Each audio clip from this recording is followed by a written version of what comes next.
años, primero cubriendo temas de conflicto y seguridad, toda la política de seguridad de Uribe. Yo estaba a cargo de eso, que también fue un periodo muy interesante para este país. Cubrimos el proceso de paz de Ralito, que ahí yo ya había perdido la inocencia, entonces también era chévere tener esos aprendizajes en mi cabeza. Y bueno, ya después me retiré para escribir mi libro de País de Plomo. 15.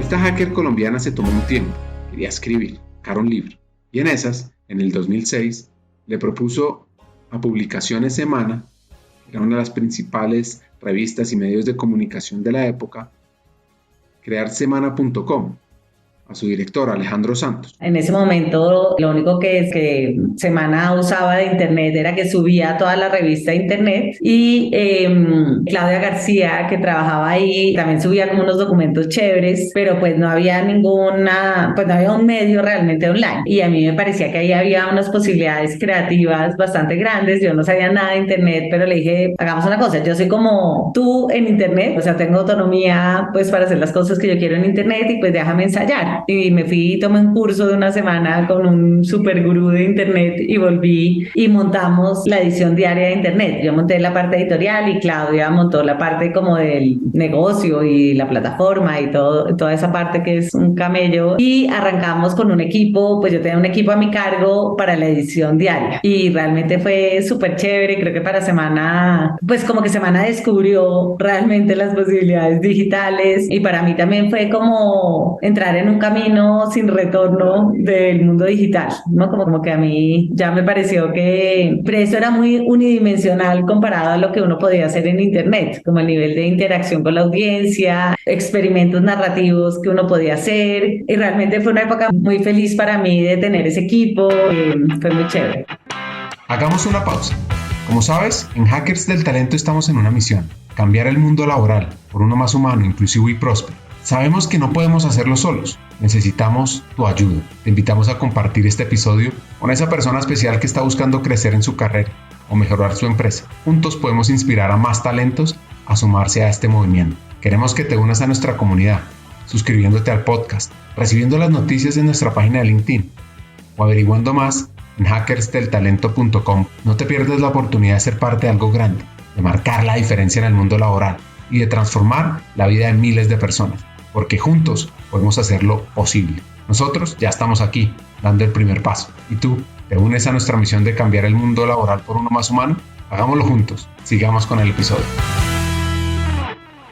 Luego, decide irse nuevamente a estudiar a Harvard, donde tuvo la oportunidad de acelerar su aprendizaje en el mundo de Internet. La experiencia en Harvard me marcó mucho porque era estar como en el Disney World de las ideas, ¿no? O sea, cada clase era como, wow, qué chévere estos temas, pero sobre todo yo me afilié a un centro de Internet y Sociedad que se llama el Berkman Center for Internet and Society, que es increíble, y por ahí todos los martes había almuerzos donde pasaban, pues almuerzos de sándwich, en donde pasaban como los grandes expertos de internet. O sea, pero te digo, desde el que se inventó internet hasta el que estaba ya en ese momento pensando en la realidad virtual. O sea, era como tener como un trailer de futuro de internet, y pues tener acceso a ellos, estar como en conversación con ellos, pues era una oportunidad increíble. Y por otro lado, para mí fue muy importante también como parar un rato. Una de las cosas que me impresionó de mí misma fue como la sensación de que nadie me estuviera mandando correos, que nadie me necesitara. Fue como los primeros meses, fue casi como un síndrome de abstinencia, como a una adicción a sentirse importante, que me impresionó mucho al principio, ¿no? Como decir, como, o sea, ¿qué tipo de persona me he convertido que me parezca, que me sienta tan rara de que nadie me esté ni preguntando nada, ni mandando correos, ni teniendo como este nivel de actividad que tenía en Colombia? Entonces fueron como 2 meses de verdad como de síndrome de abstinencia, y después fue como comenzar a disfrutar como esa vida lenta y mucho más intelectual. Fue muy chévere, y quizás lo más chévere para mí en ese momento fue que tomé una clase de escritura de ficción y comencé a escribir unos cuentos de ficción que me hicieron dudar, como, ¿será que realmente? Hasta ese momento yo siempre había pensado que no había nada que me pudiera gustar más que el periodismo, y en ese momento pensé, bueno, de pronto ¿será que la ficción? Como que descubrir eso fue una fuente de debate interno sobre si debía cambiar de carrera carril o no, pero bueno, igual volví otra vez al periodismo. Los caminos la vuelven a llevar a Nueva York. Y un par de anécdotas. Es algo irónico que Lady Liberty sea un símbolo icónico de la libertad y el sueño americano. Cuando comenzó su vida en París, la Estatua de la Libertad, los escultores franceses Barthold y Eiffel la construyeron para celebrar la amistad entre Estados Unidos y Francia. Es que en 1885 enviaron a Lady Liberty en 350 piezas empaquetadas, en 214 cajas. Y aunque su brazo derecho que sostiene la llama llegó mucho antes, en 1876 los estadounidenses lo exhibieron en Filadelfia hasta que el resto la alcanzó.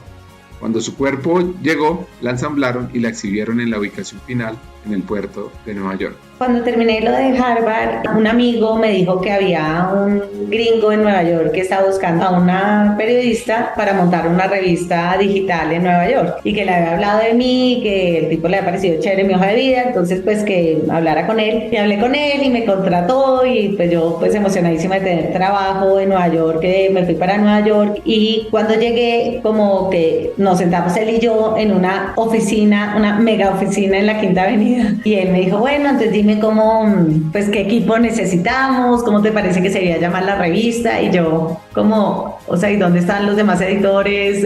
No, como, pues yo pensé que yo era, él me ha dicho que yo era una de 3 editoras y yo había pensado que en realidad me contrataba a mí porque parte de la producción, digamos, de la plataforma estaba en México, entonces yo dije, no, pues necesita alguien como que hable español con los mexicanos y el tipo me dijo, no, pues por ahora vamos a hacer, pues tú vas a ser la editora y yo y pues de ahí después vemos si necesitamos más, entonces pues dime como los perfiles del equipo que necesitamos y búscalos y arma el equipo y arranca y yo era como, Dios mío, o sea, tú no sabes la angustia que yo sentía los domingos por la tarde, el dolor de estómago de pensar que yo tenía que llegar al día siguiente a consejo, porque pues contraté como un equipo de gente muy joven, pero claramente mi inglés no era suficientemente bueno para dirigir una revista, ¿no? Porque ya necesitas un inglés en donde y un bagaje cultural para los titulares, ¿no? Eso ya es otro nivel de inglés. Entonces, yo era la editora general y yo tenía que decirles como, no, a ver, ese titular no funciona del todo así, pero no estoy segura cómo decirlo, entonces le tenía que decir a mi jefe como, ok,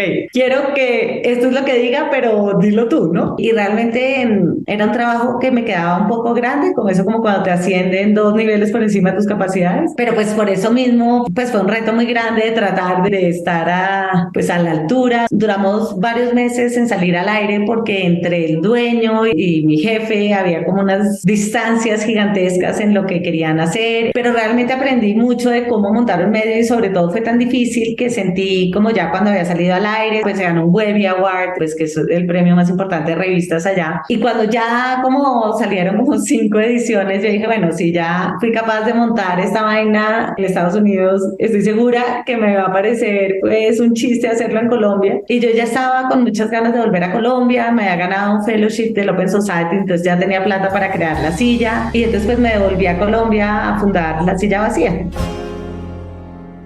¿De dónde surgió esa idea de La Silla Vacía? ¿Y cómo lo fue creando? Porque es que este es un momento interesante para ver uno cómo puede desarrollar ideas y transformar con lo que más le gusta.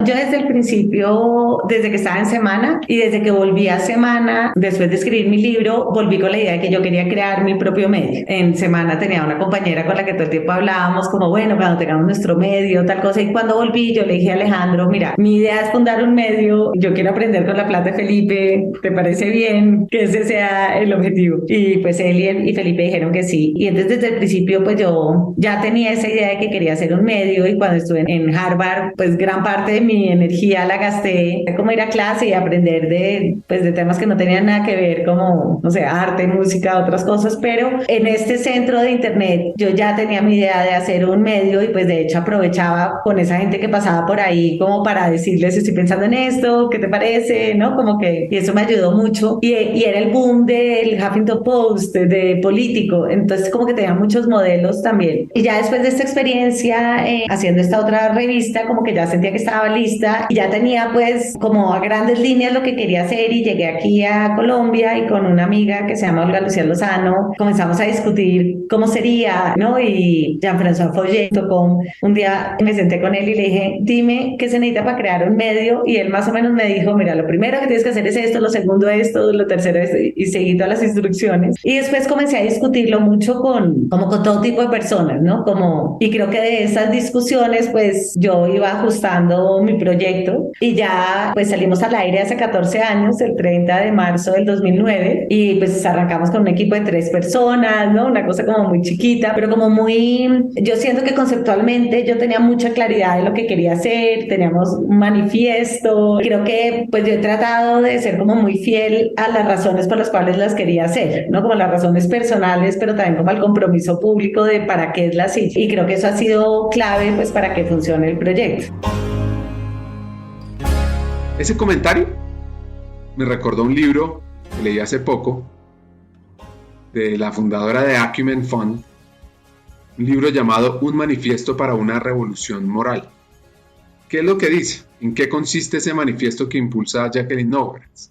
Pues es un mensaje dirigido a quienes buscan cambiar el mundo, no en el sentido grandilocuente, sino el de aquellos que prefieren ponerle manos a la obra y cómo aplicar unos principios básicos. Estos parten de ponerse al lado de la población más vulnerable, para escuchar las voces nunca oídas y reconocer el potencial donde otros ven desesperanza. Y exige además que las inversiones sean un medio y no un fin, expresado como hacer que el capital esté a nuestro servicio en lugar de convertirse en nuestro amo.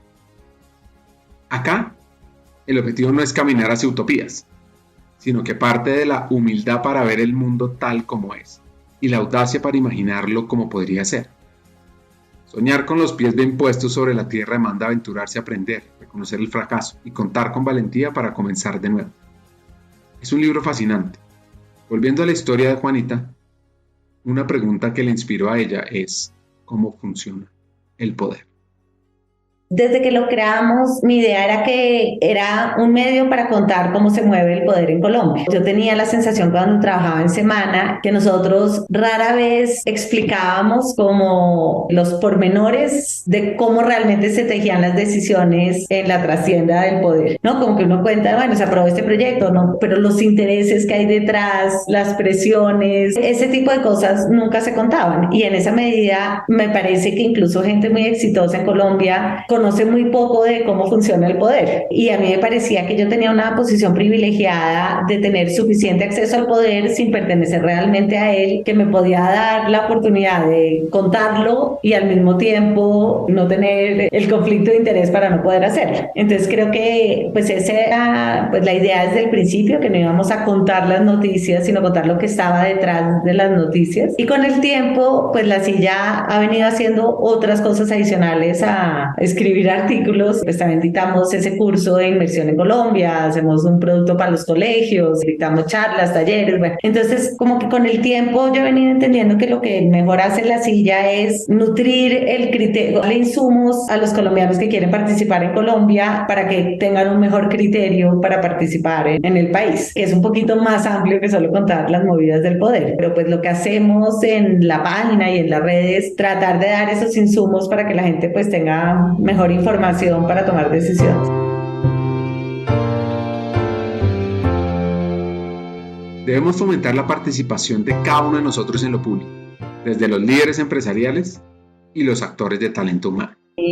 A mí eso me parece entendible, pero me parece que es muy grave, ¿no? Y creo que también los colombianos solemos tener una vida doméstica muy rica, como llena de amor y llena de familias, ¿no? Intensas y solidarias, pero una vida pública muy pobre, ¿no? Realmente para la mayoría de gente la vida pública es inexistente y creo que eso pues tiene que ser un aprendizaje y entiendo que lo sea porque durante muchos años ha sido peligroso participar públicamente, ha sido hostil, desafortunadamente realmente creo que va a volver a hacerlo muy pronto, porque cada vez más hay como cuestionamientos como no, tú hablas desde el privilegio, no, es que tú eres un hombre blanco, no, es que tú, creo que justo cuando finalmente otras voces están siendo incluidas en el debate, pues es como tenaz que se excluyan las otras. Pero sí, yo creo que eso es grave para el país, pero también creo que es grave para las personas porque es demasiado emocionante poder participar en las decisiones del país y en aportar el granito de arena que no tiene que ser desde el sector público, pero sí tiene que tener una mirada en el interés público, ¿no? No solamente en cómo te va mejor a ti y a tu familia, o, ¿no? Sino, bueno, cómo todos construimos para que este país sea